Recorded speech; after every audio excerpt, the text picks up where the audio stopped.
ফ্লাইওভারের গার্ডার পরে মানুষের মৃত্যু হয়েছে এবং মেট্রো রেলের বেয়ারিং প্যাড পরে পথচারীর মৃত্যু হয়েছে। তো এই ঘটনাটি ঢাকা শহরে গতকাল ঘটে গেছে একটি অপমৃত্যু। আসলে এই মৃত্যুগুলো কেন ঘটছে বারবার, এটা অপমৃত্যুই বলবো।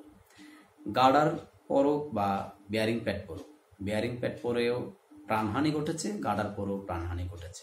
এই বিষয়গুলোকে আমরা একটা দুর্ঘটনা ঘটার পর যেভাবে উপলব্ধি করি, এই দুর্ঘটনার পরবর্তী পুনরাবৃত্তি না হওয়ার জন্য আসলে কতটা পদক্ষেপ দিই। কোনো কিছু যখন কনস্ট্রাকশন বা আন্ডার কনস্ট্রাকটিভ থাকে তখন অনেক কিছুর আশঙ্কা থাকে, যেহেতু আমাদের ঘনবসতি এলাকা। দ্বিতীয় কথা হচ্ছে এখানে যে জায়গার উপর বিভিন্ন কিছু নির্মাণ করা হয় সেই জায়গার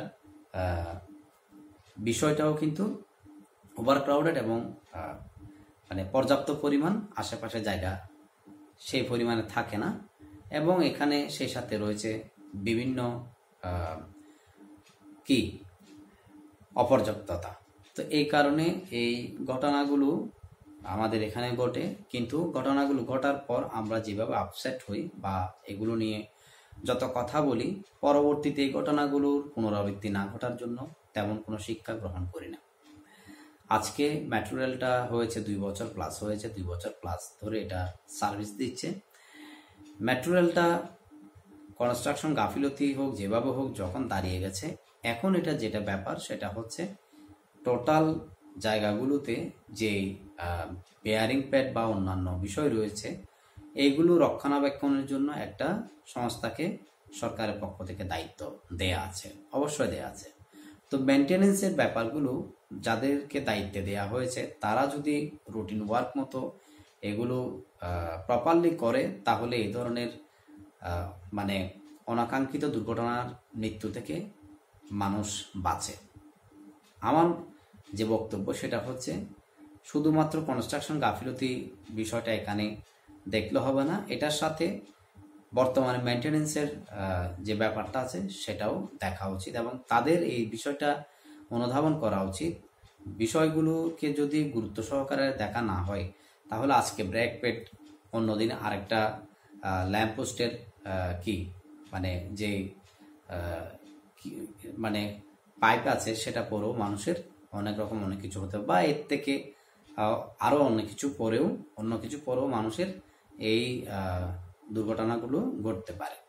তো এখন এই দুর্ঘটনাগুলো থেকে আমরা পার্মানেন্ট সলিউশনের জন্য কোনো ব্যবস্থা, যে ঘটনা ঘটে তখন যেভাবে চিন্তা করি, কার্যত সেই ঘটনাগুলো যখন একটা কি হয়ে যায় মানে মোটামুটি হাওয়ায় ভেসে যায়, তখন কিন্তু এগুলো নিয়ে তেমন একটা আর কনসার্ন থাকে না, যে যার মতো করে চলতে থাকে, ফলে এই ঘটনাগুলো ঘটতে থাকে। আসলে বিয়ারিং প্যাডটা কি? বিয়ারিং প্যাডটা হচ্ছে সেই জিনিস যেটা ট্রেন চলাচলের সময় যেটা কম্পমান হয়, সেই কম্পমানের ঝাঁকুনি বা যেটা সেটাকে ব্যালেন্স করার জন্য এটা ব্যবহার করা হয়। তো এখন যেখানে ব্যবহার করা হয়েছে সেখানে উপর দিয়ে যেহেতু ট্রেনটা চলছে এবং এই ব্যাপারগুলো যেহেতু টেকনিক্যাল হ্যান্ড দ্বারা চেক করা প্রয়োজনীয়তা রয়েছে, কারণ প্রতিনিয়ত এটার উপর যে পরিমাণ লোড যাচ্ছে সেই জায়গা থেকে এই বিষয়গুলো একটা ক্ষয় অবশ্যই রয়েছে। ক্ষয়জনিত ব্যাপার এবং অনাকাঙ্ক্ষিত এই দুর্ঘটনা দুটোই কিন্তু একটার সাথে সম্পর্কযুক্ত। সুতরাং যারা মেনটেনেন্সের দায়িত্বে বর্তমানে আছেন তাদেরকেও এই বিষয়গুলো গুরুত্ব দেওয়া উচিত বলে আমি মনে করি, এবং প্রত্যেকটা সেক্টরে, শুধু মেট্রো রেল নয়, এই ধরনের রিলেটেড মানুষের চলাচলের পথে বা সাধারণের উপর এফেক্ট আসতে পারে যে কোনো সময়, এই ব্যাপারগুলোকে যথাযথ যারা মেনটেনেন্স ডিপার্টমেন্ট আছেন প্রত্যেকের স্ব দায়িত্ব থেকে দায়িত্ব পালন করা উচিত বলে আমি মনে করি, এবং এগুলো রুটিন চেক যেগুলো আছে এগুলো প্রপারলি করা উচিত বলে আমার মতামত। এখন এই জায়গাগুলোকে যদি দায়িত্ব পালনকারী সংস্থা যদি প্রপারলি করে তাহলে মানুষের জীবন সুরক্ষিত থাকবে, অর্থাৎ স্বাভাবিক জীবন চলাচলে এই যে একটা অনাকাঙ্ক্ষিত ঘটনা ঘটে গেছে, এই ঘটনাগুলোর পুনরাবৃত্তি থেকে মানুষ রেহাই পাওয়া বলে আমার বিশ্বাস বা আমার এটা মতামত। আশা করছি আপনারা যারা সংশ্লিষ্ট বিষয় নিয়ে কাজ করেন, এখানে এই দিকের কনস্ট্রাকশনের গাফিলতি, ওই দিকের এটা, এই ধরনের ব্যাপারগুলো কনস্ট্রাকশন চলাকালীন সময়ে, অর্থাৎ কোনো কিছু তৈরি করা মানে নির্মাণ করার সময়ে যে অভিযোগগুলো দেখা উচিত সেগুলো নির্মাণ হওয়ার পর, তারপরে যখন আরেকটা দায়িত্ব আসে, অর্থাৎ নির্মাণের পর এখানে মেনটেনেন্সের যে দায়িত্বগুলো থাকে সেই দায়িত্বগুলোর দিকে জোর না দিয়ে এর আগেরগুলোর দিকে যদি ফোকাস করা হয়, আমার যেটা ধারণা সেগুলো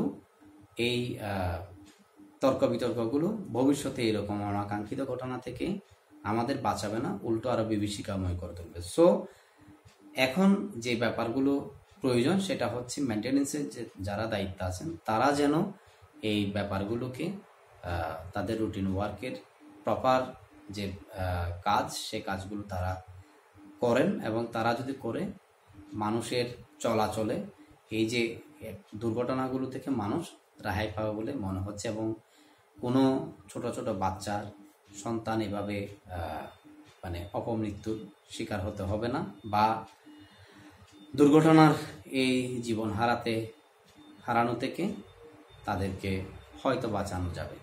আল্লাহ মালিক, আল্লাহ কখন কার কোন অবস্থানে কাকে কিভাবে পৃথিবী থেকে নিয়ে যায় সেটা ভিন্ন বিষয়, কিন্তু মানুষের যে সচেতনতা এবং সংস্থার যে দায়িত্বশীলতা, এগুলো দুটোই আসলে প্রয়োজন। কারণ আপনি যদি সচেতন না হন এবং আপনার কাজের যে দায়িত্ব সেটা যদি প্রপারলি পালন না করেন, এখানে শুধুমাত্র দুর্ঘটনাকে সামনে এনে এগুলো আলোচনা সমালোচনা করা ছাড়া আর কোনো কিছুই থাকবে না। তো আপনারা যারা ভিডিওটি দেখছেন, আশা করি যারা সংশ্লিষ্ট দায়িত্বে রয়েছেন, যদি আপনারা দেখেন, প্রত্যেকের জায়গা থেকে এই সমস্ত বিষয়গুলো আন্তরিকভাবে দেখবেন, এই কামনা আপনাদের কাছে। ভালো থাকবেন, সবার জন্য শুভকামনা। আসসালামু আলাইকুম।